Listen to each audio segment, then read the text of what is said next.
Om Sahana Vavadu Sahanau Bhunaktu Sahaviryam Karavavahai Tejasvinavadhitamastu ma vidvishavahai. Om Shanti Shanti Shanti. Om Parthaya Pratibodhitam Bhagavata Narayanena Swayam Vyasena Gratitam Puranamunina Madhye Mahabharatam Advaitaamritavarshiniim Bhagavatim Ashtadashaadhyayiniim Amba Tvamanusandadhami Bhagavad-gite Bhavadveshiniim Yam Brahma Varunendra Rudra Marudaha Stunvanti Divyai Savaihi Vedai Sangha Padakramopanishadaihi Gayanti Yam Samaha Dhyānāvasthitatadgatena manasa Pashyanti yam yoginaha Yasyantam na vidussurāsuraganaha Devāya tasmai namaha Devāya tasmai namaha.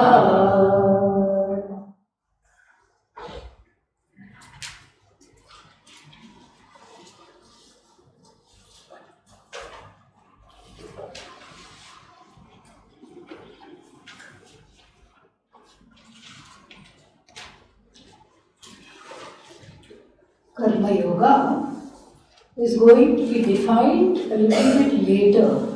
But since there are so many allusions to Karma Yoga itself between now and by the time it is defined, it is good to have a little understanding of how the Bhagavad Gita looks at Karma Yoga versus our own understanding of what Karma Yoga is and is not. What is general people's understanding? Karma Yoga means doing work without pay.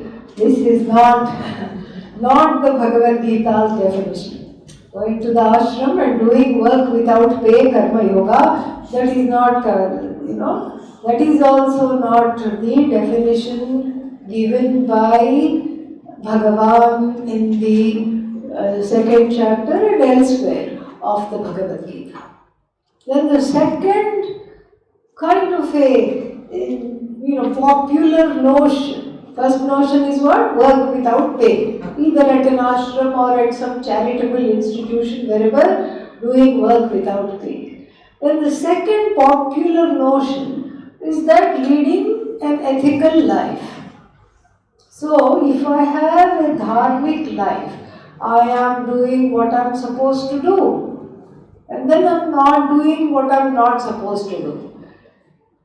This, for many people, is Karma Yoga. I am minding my own business and I am doing what I am supposed to do. I am not doing what I am not supposed to do. So I am a Karma Yogi. This also is not quite correct.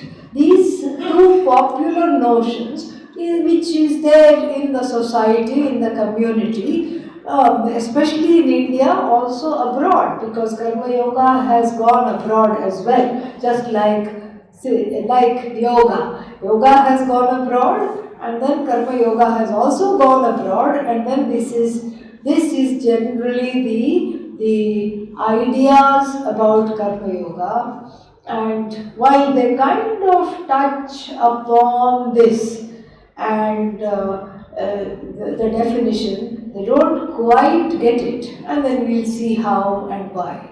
There is also one more thing: doing social work is Karma Yoga, and it is kind of a corollary of the first one. Doing work without pay is Karma Yoga, doing social work is Karma Yoga, and then leading an ethical life, minding one's own business is also Karma Yoga. These are all little pieces of the definition, like jigsaw puzzles that don't quite fit together.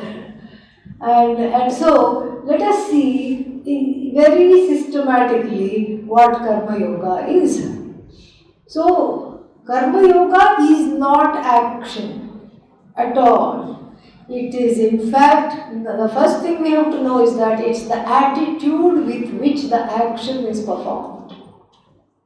An attitude of devotion.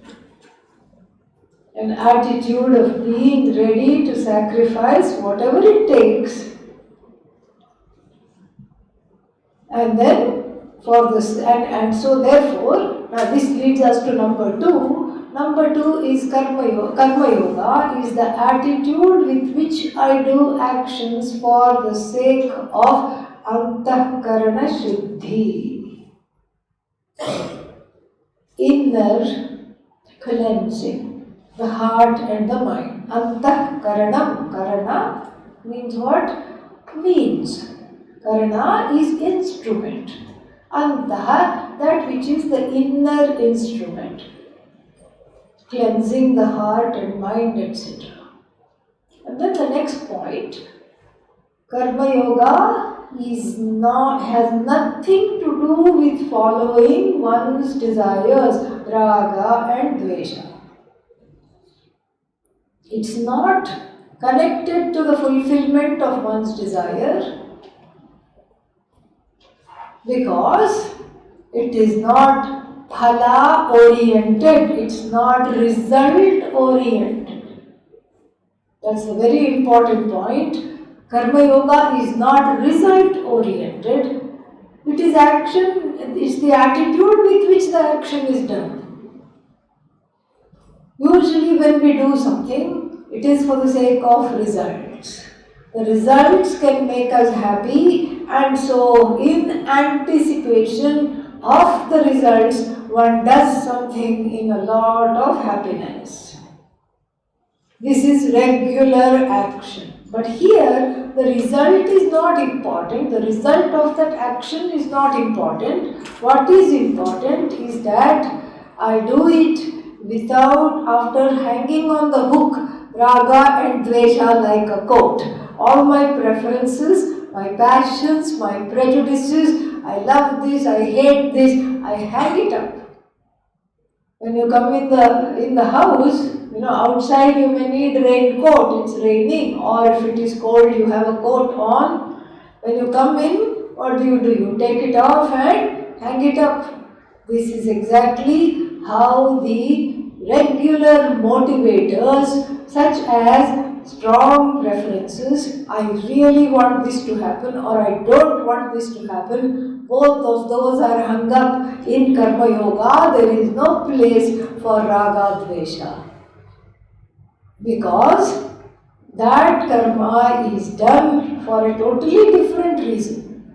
The phala, the result of the action, is not for fulfilling something that I want or keeping at bay that I don't want. Then what is the result for?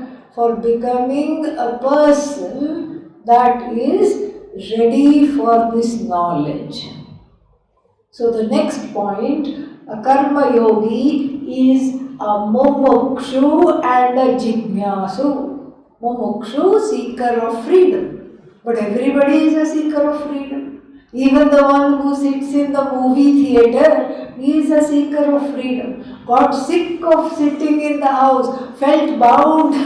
So many people, what to do? Let me get away. I can't sit with myself because all kinds of difficult thoughts are coming. Let me just go. And then 2 hours the person has moksha from himself, herself. And then what? Back to the same old, same old, same old. And so therefore, everybody is a mumukshu. Ask anybody, do you want to be happy, do you want to be free? They will all say yes, yes, yes, yes, yes. But here, in the matter of self-knowledge, it's not enough to be a mumukshu. What do we need to be? Jignasu. Because freedom comes from what?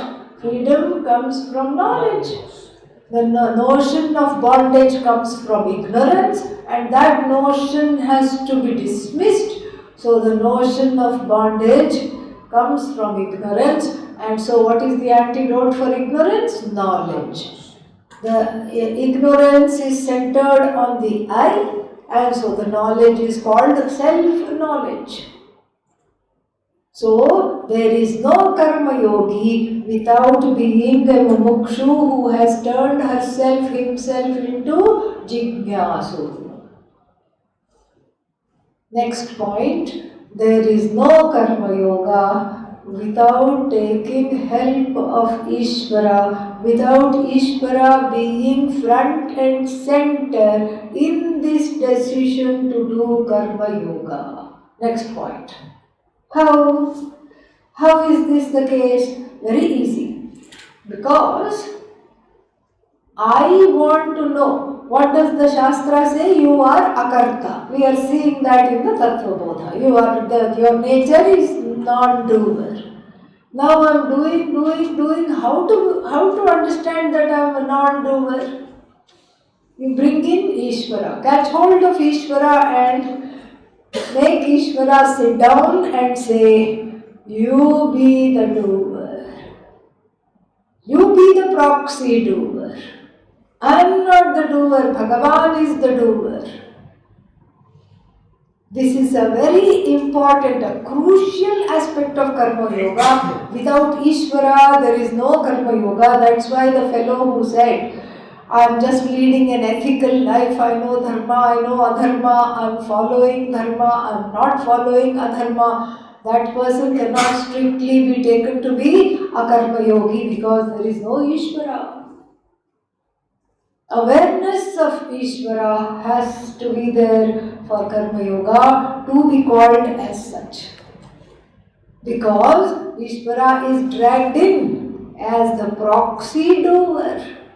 And this is true, even if you go to any Indian household, even today. You go and you praise, let's say they invite you for lunch, and then you praise their cooking. What will the lady of the house who has cooked an elaborate meal say? What will she say? It's all Bhagavan's grace. It's all, I learnt it from my mother, I learnt it from my grandmother. It's all Ishvara's grace. It's all Bhagavan's grace. It's Guru's grace.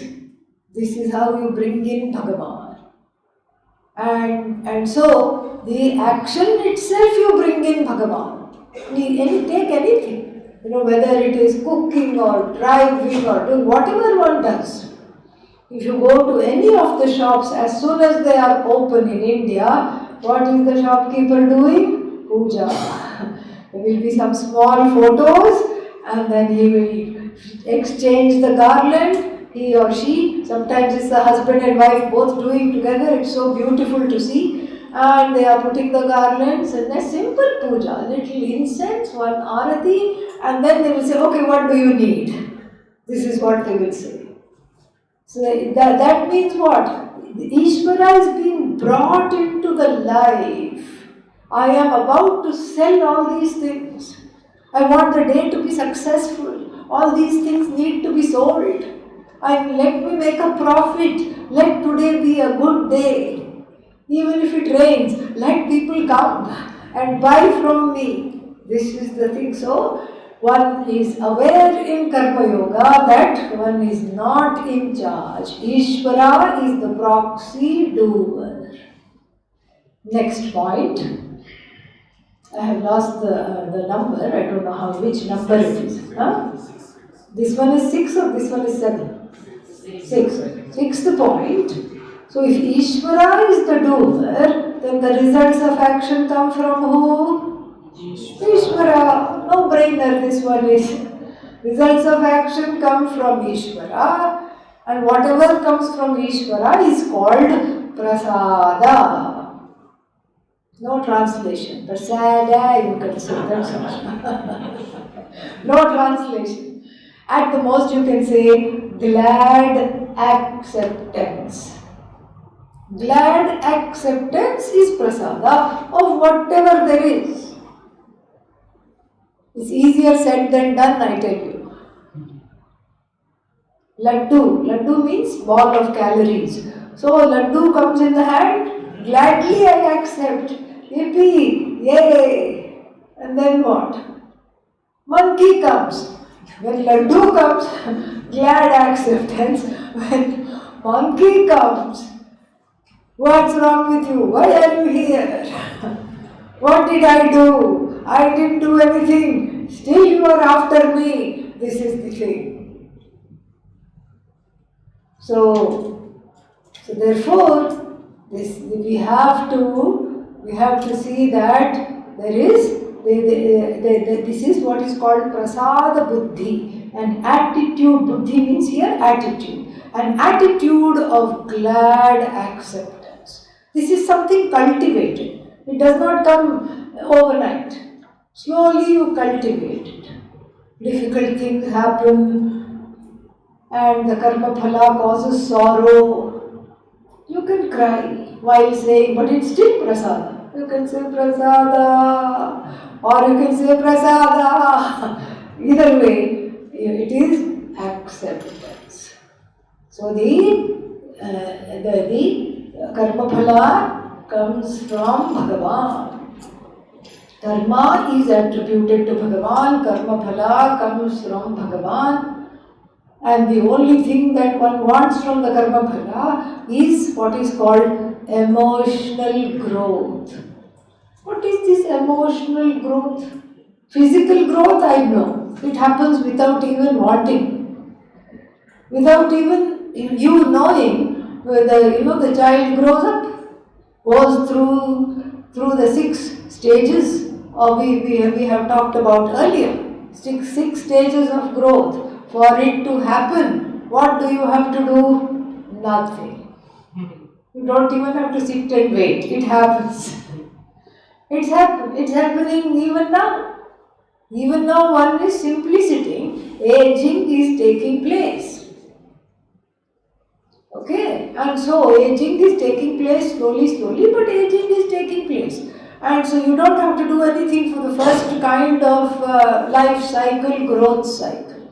But this growth you have to do something because you have to choose this growth. It is not physical growth. What is it? Emotional growth. Emotional growth means usually what happens is that in a person without much self-enquiry, the body grows up and the mind and the emotions are still 2.5 years old. That is why they are called terrible twos. Because you can't reason. Can you have logic with a 2-year-old? No. I want this. Yeah, but it is raining. You can't go right now. I want it right now. Yeah, but the shop is closed. Open it. I don't have the keys to the shop. The shopkeeper has the key. Every parent has gone through this. You can't reason with a 2-year-old. So the inner 2-year-old also is equally cute and equally stubborn. Cannot reason with the inner 2-year-old also. What to do with the inner 2-year-old? That those parts of the psyche, the emotions, which were hurt in childhood, which had to endure some pain due to the omissions and commissions of the primary caregivers. Okay? So, the primary caregivers, their omissions and their commissions, did the number on one. And so there is some needs that are not met. In fact, they are called frozen needs.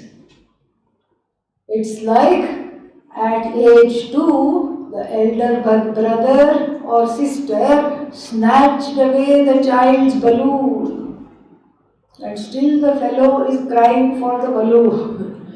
And at 92, you give the person 102 balloons, they will still want that balloon which was burst by the elder brother or sister at age 2. That's why it's called a frozen need, unfulfilled and unfulfillable also. Unfulfilled and unfulfillable. How are you going to get back one burst balloon? How is it possible? Not possible. And so, this is what is there. So, there is a disconnect here.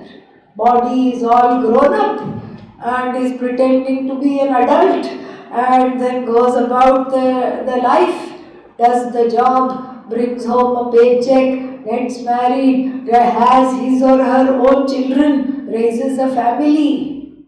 All these things can happen with still that truncated, dwarfed 2-year-old which hasn't quite grown up, but which makes its presence felt through hurts and through what else? Guilt. We have been looking in, can you hear me in the back? Yeah? So, we have been looking a lot into guilt, into hurt. We have been looking at length. What is guilt? What is hurt? This guilt and hurt is this 2-year-old. Sometimes there's more than one. Okay, I didn't want to shock you at first. So, sometimes there's a whole nursery of them. Because so many needs unmet and they have to be understood, they have to be loved up. The temptation is to give it to the significant other, a friend, a spouse. Here, take care of my inner child. It's called inner child. But that won't work. Why? Because that person also has their own inner child. Are you willing to babysit their inner child? No. Then why will they be babysitting your inner child? Not possible. So therefore, where to keep it? Keep it underneath Ishvara's foot. Look at Dakshinamurti. What is under his foot? Inner 2-year-old. Look at that. That is the collective inner 2-year-old. I am not making this stuff up. It's all Shastra. It's all Shastra. The inner 2-year-old is right there. Bhagavan has his foot on that inner 2-year-old which is crying, screaming and not letting you gain this knowledge. Not letting the person gain the knowledge because it has demands, it has issues. And so, what does Bhagavan say? Heal. Pun intended. H-E-A-L, H-E-E-L. Everything. Heal. So it gives us a glimpse into how to deal with this. First, you make a pact with the 2-year-old. Okay, I have given you to Bhagavan for a little while. Bhagavan is babysitting you, don't bother me. Heal. H-E-E-L. And then you have to you are leading a life of prayer, you are leading a life of devotion, you are also leading a life of dharma, that will be the next point. But then in this life, whatever pains, disappointments, sorrows, obstacles, obstructions, fears, tears, anything that comes, you just have to love it up. There is no other way. You cannot say, grow up, get over it. Just like you cannot say that to an inner, you cannot say it to an outer 2-year-old, you cannot say that to the inner 2-year-old either. Very gently, you have to reparent it. You have to reparent it. You have to be the mother and the father to this inner 2-year-old and spend some time with the pain, spend some time with the sorrow, earn its trust back. Oh, but why doesn't it trust me? It doesn't trust because all this time we have tried to stifle it down, down, down. Karma Yoga, is not Karma Yoga without this attention to emotional growth. And so this little asura is called apasmara. Apasmara means that which haunts through memories. It's got a very nice name. That which haunts through memories is apasmara. It's really amazing. Look at how sophisticated ancient psychology is. It's better than modern psychology because we don't stop at mother and father. We take it straight to the mother and the father of the universe. That is where the healing happens. That is where the transformation happens. That is how one grows. And Karma Yoga accelerates that growth because the commitment is there. Then another point is that I have a commitment to dharma. Dharma. I abstain from adharmic ways of being.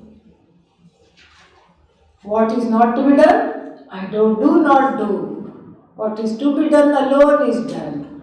But then, as Pujya Swamiji would say, everything that I love is either illegal, immoral, or fattening. Has too many calories. What to do?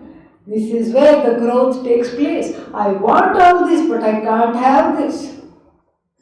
And so therefore, you see the raga dveshas are being put on the wayside, and then one is growing. This is the crux of Karma Yoga. Then finally, the last point is the work is whatever I do, the attitude with which I do the action being one of devotion. That was the first point. Now we culminate it in the last point. Since the attitudinally I am a devotee, then Karma Yoga means I can say where work is worship. Work is worship. Only in the Hindu tradition we can say that. Otherwise there is a split. I come home and I relax and my work is something I have to do. I hate what I do and then I come home and do what I want to do. Not in the Bhagavad Gita, not in the Vedas, not in Vedanta. Karma Yoga is that where work itself is a form of worship, properly done, following all these 7-8 points which we have been discussing. Work itself is a form of worship. Even if the person doesn't go to temples, doesn't go on Tirtha Yatra, which means pilgrimage. No pilgrimage, no temple, doesn't matter. If the work is worshipfully done, then in the Drishta Phala, the immediate Phala is a tranquil mind, a kind of a peace, and because of which one is able to gain this knowledge. If the mind is too restless, too much in pain, then this knowledge will not come. So attending to the pain with the help of the super therapist Ishvara. Ishvara is super therapist. That's why you look at any kind of icons in the Hindu tradition. We have here Saraswati, two versions. We have Lord Krishna. They are all smiling. And then the hand will be like this. Don't fear, I am here. And you can say anything. You can say anything. You can say, why did you do this to me? Still smiling and laughing. Very good listener. Just like Lord Krishna in the first chapter of the Bhagavad Gita listened so nicely. So this is Karma Yoga. This Karma Yoga is what is to be adhered to as a lifestyle. It does not and cannot be a substitute for Atma Jnanam knowledge. Why can't it be a substitution for Atma Jnanam? Because it is like saying, I need antibiotics. I have some infection, but what will I do? I will go and drink some water instead. It is not going to help. Water you may need, but that's not going to take the place of antibiotics. The antidote to self-ignorance is self-knowledge. And when self-ignorance is gone, then only self-knowledge takes place, and so self-knowledge is the antidote to driving away this self-ignorance. So Karma Yoga is a lifestyle, a committed lifestyle called Nishtha. Nishtha means committed lifestyle.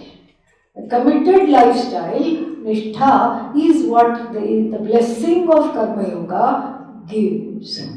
And therefore, in the verse that we are just studying, Lord Krishna says, Na iha abhikramanashaha asti. Abhikrama, which number is that? 41?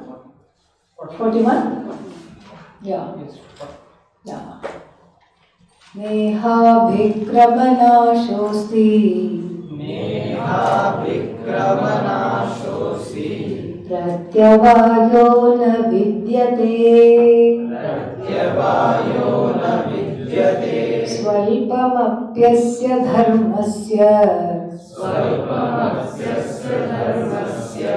Drayate mahato bhayat. Drayate mahato bhayat. So, abhikramanashaha nasti. Abhikramanashaha means obstructions while starting. Starting trouble is not there. And then any kind of wasted effort, like I did put so much effort and now it is no use. It's not there. If you put effort towards Karma Yoga, meaning towards inner growth, towards being a dharmic person, towards allowing the raga dvesha to drop, it's never wasted. Pratyavayo na vidyate. Pratyavaya means not doing what you're supposed to do, and then not doing what you're supposed to do at the right time, doing something at the wrong time. That's also called pratyavaya. So these problems are not there because Karma Yoga is not action. What is it? An attitude with which the action is performed. So if it is an attitude, you cannot say I did the wrong thing or I didn't do it at the right time. There is no doing at the right time, wrong time, nothing. It is just, it is an attitude, a worshipful attitude. So pratyavayo na vidyate. Swalpamapi asya dharmasya, even a slight karma yoga, little bit of karma yoga, even a little bit that I managed to do because I have to grow into being a wonderful karma yogi. So even the little bit that I managed to do is what? Helps me. How? Trayate. It protects from what? Samsara. From the onslaught of samsara.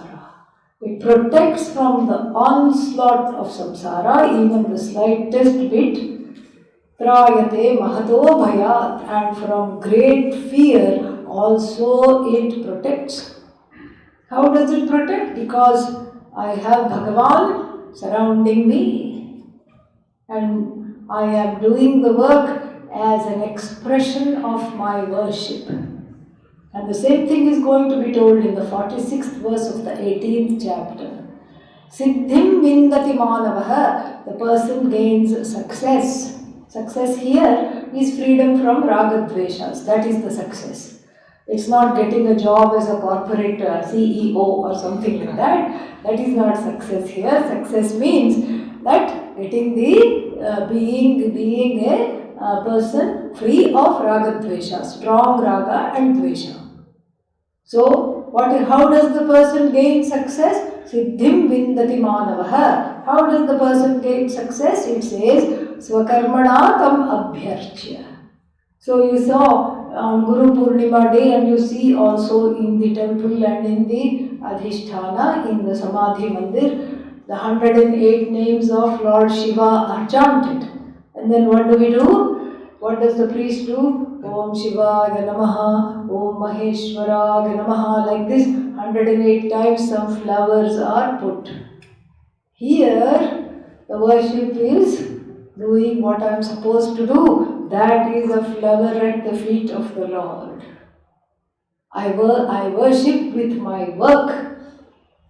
And that's why it protects, because prayer protects. That is that is what the prayer does. The prayer gives a kavacha, a nice armor, so that it protects completely. There is a story told of two boys, school friends, who used to come home from school together. One of them was very devout and the other one was very mischievous and playful. And so the devout one would always, what would he do? On the way back there was a temple. So he would go inside the temple and the playful, mischievous one would be just kicking stones on the road and waiting for him to come out. And then they would go back to their houses. This is what they would do. And then what happened? One day, the fellow who was the worshipful fellow, that boy went inside and then a scream was heard. He was bitten by a scorpion. Ow, ow, ow. He came out crying, holding his big toe of the foot. The foot was bitten by a scorpion. And then the other fellow was a little late in responding because he found, this is an ancient story, so the bullock cart or the horse cart that carried the taxes in the form of gold coins from the king's treasury was going by, and one bag of gold dropped and he got the bag of gold. The one who never went to the temple. And so the boy who would always go to the temple, naturally he was upset. He said, what is this? I go every day. And then, okay, I didn't get a reward, that's fine, but I got punished. I got bitten by a baby scorpion, small scorpion it was found and it was left in the woods somewhere so that it would not come back in the temple. And then the other one said, see, this is why I don't go to the temple. I got a nice big bag of gold. And so they were, this boy was very upset. But since it was ancient India, sadhus were all over the place, and one sannyasi was passing by, and then the sannyasi was consulted. What happened here? How do you explain this? And so sannyasis are always, are never short of words, okay? because they have studied, and so they are never short of words. And so the sannyasi said, actually, you were supposed to be bitten by the mother scorpion, which had very bad poison. You were supposed to die. But the karma was mitigated, neutralized to a certain extent because you visited the temple every day, and therefore the mummy did not bite you, the baby bit you. And so it was mitigated. Boy was not happy. He said, how come he got the gold? Well, he was supposed to get 20 bags of gold, but because he did not go to the temple, he did not have a worshipful attitude, he got only So like this you can give some explanation or the other for karma phala, etc. But the last point of karma yoga is what? Work is worship. And if work is worship, that means what? In worship, can you do worship any time of the day? Yes, technically. But then, first thing in the morning, you have to worship. And so it has to be done at the right time. Can you offer to the altar of worship day before yesterday's food? No. Why? It's simply not done because it is for Bhagavan. It has to be freshly cooked, or fruits that have not been half eaten, are generally offered. You don't eat half and say, okay, oh, I forgot, okay, you have the other half. Naivedya means you have whatever is left over is for me, it's prasada. And that is the attitude. So, same thing if we translate to the work. The work has to be done with a mind that is fresh, not with a mind that is resentful, a mind that has a heart that is filled with love, and then a spirit of worship and service, and it has to be done in a timely fashion. Any work that I do has to be done in a timely fashion. And so, this karma yoga becomes an indirect means for moksha. So therefore, in the next verse, Bhagavan says why and how. Esha te bhihita sankhye. Esha te bhihita sankhye. Buddhir yoge tvimam shrinu. Buddhir yoge tvimam shrinu. Buddhya yukto yaya partha. Buddhya yukto yaya partha. Karma bandham prahasyasi. Karma bandham prahasyasi.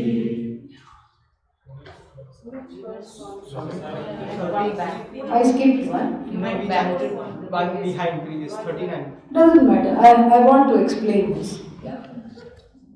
Doesn't matter. So I didn't skip anything, right? No. Okay. So it doesn't matter. I was wanting to explain this because yesterday we had done a little bit. So I didn't go behind. Vyavasaya Krika Buddhi. Oh, Esha Te Bhita Sakhi. Okay, yeah. No, that's not what I wanted. I wanted this one. Vyavasayatmika Buddhi. Vyavasayatmika Buddhi. Ekeha Guru Nandana. Ekeha Guru Nandana. Bahushakhahyanatascha. Bahushakhahyanatascha. Buddhayo Vyavasayinam. Buddhayo Vyavasayinam. Yeah, this is what I wanted to jump. So sorry about that. Okay. So he praising karma yoga and urging Arjuna to choose moksha. Bhagavan says, Vyavasayatmika buddhi eka buddhi, one decision. And what kind of a decision it is? Vyavasayatmika buddhi. A buddhi that has clarity is called Vyavasayatmika.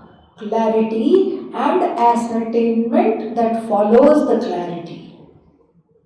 If I know I want to go to, where shall we go? If I know I want to go to Haridwar, then I catch the bus to Uttarakashi. What will happen? I will go to Uttarakashi. Then getting down I will say, how I came here? You caught the wrong bus. Next time again I do that. Okay, Haridwar, yes. But then I end up talking with a few people and then I end up catching the bus on which they are also going because we have become friends now. And then, where do they go? They go to Chandigarh. No connection at all.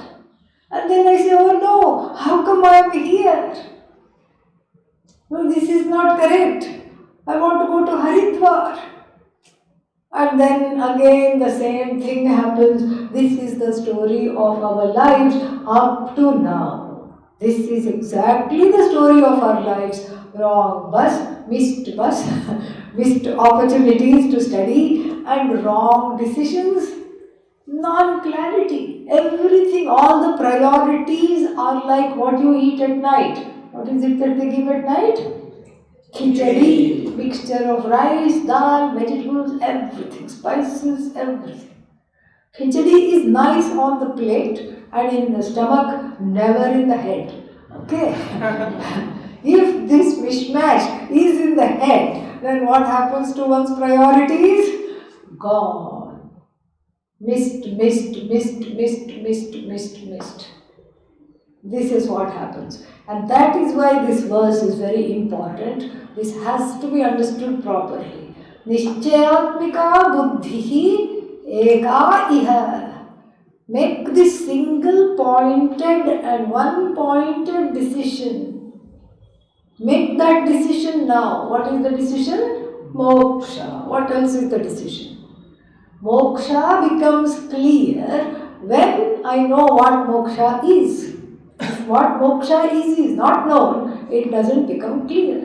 Moksha becomes one more pursuit in the universe along with what you can get in Starbucks. What is that? Mocha. So along with mocha, little bit of moksha. So this is the problem. And so therefore, Vyavasayatmika buddhihi eka iha Kurunandana, the delight of the clan of the Kurus. He praises him. What a lovely praise. O Arjuna, you who are the delight of the Kuru clan, make sure you have a single pointed choosing of moksha. Moksha doesn't come without choosing. You have to choose it. Guru, you have to choose. Shastra, you have to choose. Sometimes there is a spiritual romanticism. I want the Guru to choose me. Keep waiting. That's all. Keep on dreaming. Keep on waiting. This is not some high school dance. I want somebody to choose me. This is moksha. You have to choose. Why? Because samsara is the thorn on both sides. So I want to choose moksha. I have to choose. I have to make the effort. Somebody said, his wife always comes to attend the classes. He never comes. So one day I asked, how come, she has such a good time, you come with her sometimes? I just said, because he comes to greet me socially. He is very devout, wonderful, but doesn't come and sit in Vedanta class. So then he said, my calling hasn't come. If I am supposed to study Vedanta, then it will come to me. If I am not supposed to study Vedanta, then it will not come to me. Did I make a good argument? He asked. I said, if you have the same attitude towards your lunch and dinner, I said, that is fine. But so many things we pursue in life. We have so many pursuits. Artha, kama, pursued. Bhojan, food is pursued. Okay? Yeah, if it's 2 minutes late, the bell is ringing 2 minutes late. How come? What happened? Because the bell in the stomach has already rung. And so one is wondering what happened. We can't wait. We pursue lunch, we pursue dinner, we pursue all the other things. Why, when it comes to this knowledge, one has become so lackadaisical? Lackadaisical means slackening off. So, this pursuit is a pursuit made of choice, and the choice comes from having this fellow around, not Dakshinamurti, okay? Even though I am pointing to Dakshinamurti, it's that little fellow. Sick of this inner child, sick of the pain, sick of the sorrow, and tired of being sick and tired. This is where one is. One has to make that choice. Moksha, not one more thing in the universe for which I do not have time. Moksha is that gaining which all the other things fall into place, fall into their places. That is moksha. Let's try to put it in other ways. So there is all these wants, and there is moksha also that I want. This is how we look at it. This is incorrect. When I want moksha, the wanter gets falsified. The wanter is knocked off. The seeker is knocked off. The knower is knocked off. The one who says, I want, that person is knocked off. That is what it is. Because what is one sick and tired of? Wanting. Not getting. It's not just wanting, it's also not getting. Wanting, one life gone. Not getting, another life gone. And so therefore, all these wants, behind all these wants is moksha. There's only one want, and that is to get rid of all wants. That is really the only want. And moksha has to be understood as that, because gaining moksha, one has contentment, a sense of accomplishment, a sense of fulfillment. One is okay with everything and everybody. One does not have a problem with anybody, which is just wonderful. This is what moksha is. And so, understand this, Arjuna. Eka iha, just one time, one shot here you have. Just do this. Make this resolve. Otherwise, what will happen? Because the human mind wants to know, okay, if I don't make this resolve, tell me what's going to happen. Then maybe I'll be convinced. Bahushakhaha anantaha cha buddhayaha avyavasayinam, those who do not have the clarity. Those who do not have the clarity what moksha is, those who mistake moksha for yet one more thing in the universe, and then those who do not know what they are seeking, those whose seeking is many branched, bahushakhaha. So the seeking becomes branched just like a tree into many twigs and branches, goes off on tangents. Anantaha, unending are those buddhis which have not made this clear ascertainment that I am wanting moksha. This is what it is. Vyavasayatmika buddhi eka, only one. This nishchayatmika buddhi, this buddhi of ascertainment, this buddhi which sees clearly what I want to pursue, and it's an as though pursuit. Remember the story of the cows that were as though tied and then as though had to be untied? That's how this pursuit is. One is not bound. And in order to know that, I have to go through the process of feeling bound and then needing somebody to cut the rope, that is the guru, and then what else? Shastra. All these things are there for the one who thinks I am bound, and the one who thinks I am bound is as though freed.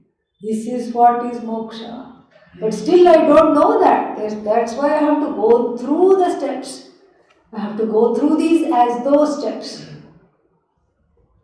Just like when you're feeding a child, the child says, no, I'm not going to eat. So the mother says, okay, I will eat. And she pretends to eat, one for me, one for you. And then the child will open the mouth and start to eat. So here too, moksha is like that. It's all as though. But since it is as though, I cannot say, I'm not going to do it. In any case, it's as though you have to do this. Otherwise, the repercussions, the results of not making this clear ascertainment means that the world is full of attractions, many and varied things that says, come to me, taste me, experience me. And then even if one is a Vaidika, meaning committed to the first portion of the Veda, one comes to grief. Let us see how. Next verse. Yamimam pushpitam vacham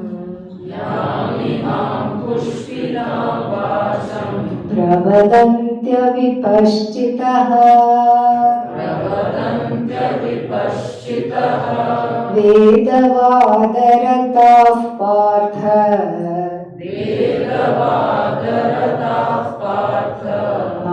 nanyadastiti vadinaha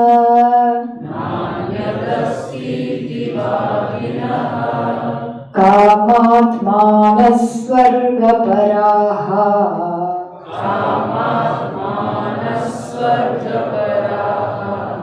जन्म कर्म फलप्रदाम्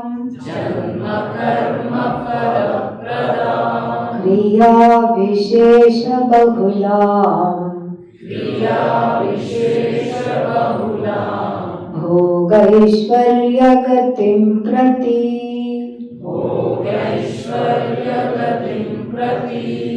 So, yam imam pushpitam vacham pravadanti avipashtitaha. Avipashtitaha means the ignorant ones. I mean, it's nothing, not a wrong thing to be ignorant. Everybody is ignorant till one gets the knowledge. But here it's ignorant who pretend to be knowledgeable. Those are the people we are talking about here. Avipashtitaha. Vipashtit, the one who has clarity in seeing what is what, in seeing the priorities. Avipashtit, the one without clarity. Pravadanti, they say, these avipashtits, these people without clarity, what do they say? They say they have flowery words. Pushpitam vacham. They speak with flowery words. And what do they say? So, na anyadasti. Nothing else is there other than what? Bhoga, consumption, and going after what you want. Aishwarya, power. Power and desire fulfillment are the only two things in this universe. Nothing else is there in this universe. Those who say they are what? Avipashtits. And then what are they? They are also called one more thing. Vedavada rataha, committed to, delighting in. Vedavada, statements in the first portion of the Veda. The first portion of the Veda, talking about rituals, etc., is what? Is a treatise, a PhD thesis of desire fulfillment. The first portion of the Veda. All kinds of desires are there. Things you could never think you want are there in the first portion of the Veda. Oh, you want to make sure that the other person does not win this competition? There is a ritual for that. Terrible, but there is a ritual for that. You want to make sure that you are on the top always? There is a ritual for that. You want to make sure that other people, you look at you and are instantly attracted to you and they just follow you all the time. You want to become that popular? There is a ritual for that. It is called Vashikaranam, meaning everybody should be under my control. Why? This is some silly desire. Everybody should be under my control. Everybody should do this to me. And everybody should listen to me. There is a ritual for that. But it wears out after 3-4 months. You have to keep doing it again and again. And many of these, what are they called? Self-styled, what are they called? God men, God women, supposedly keep doing that in order to maintain the thousands and thousands of people following them. Crores of people following them. So many people, lakhs of people following them.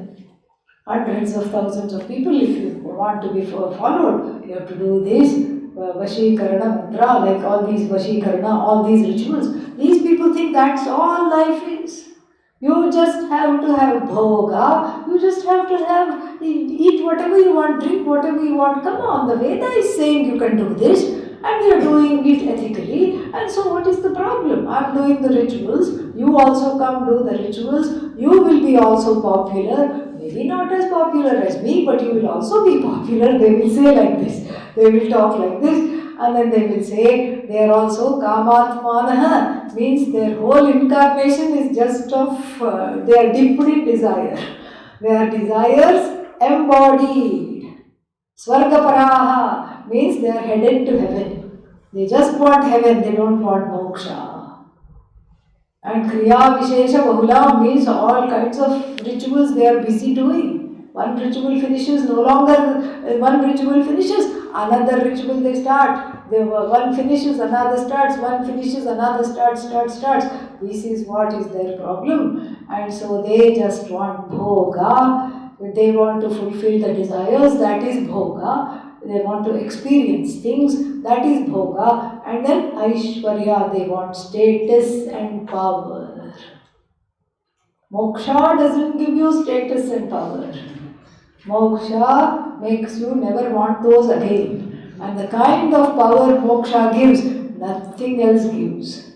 Because if you see a Jivan Mukta Purusha, a person who has Jivan Mukti, that person attracts everybody unto him without needing any mantras, Vashikarana mantra, nothing is needed. Automatically it happens because what the Jivan Mukta has, I want. Everybody says that. Everybody wants that. Because the Jivan Mukta doesn't have to even talk to show that the person is Jivan Mukta. The Jivan Mukta has a beautiful tranquility and a calm mind and a happy mind. Seeing such a person, everybody wants to be with them. Everybody wants to spend time with them. And so, you don't need to go through all these rigmaroles, and then more we'll see. What happens if you don't choose moksha, more we'll see tomorrow. Om Purnamadah Purnamidam Purnat Purnamudachyate Purnasya Purnamadaya Purnameva Vashishyate. Om Shanti Shanti Shanti. Harihi Om Shri Gurubhyo Namaha. Harihi Om.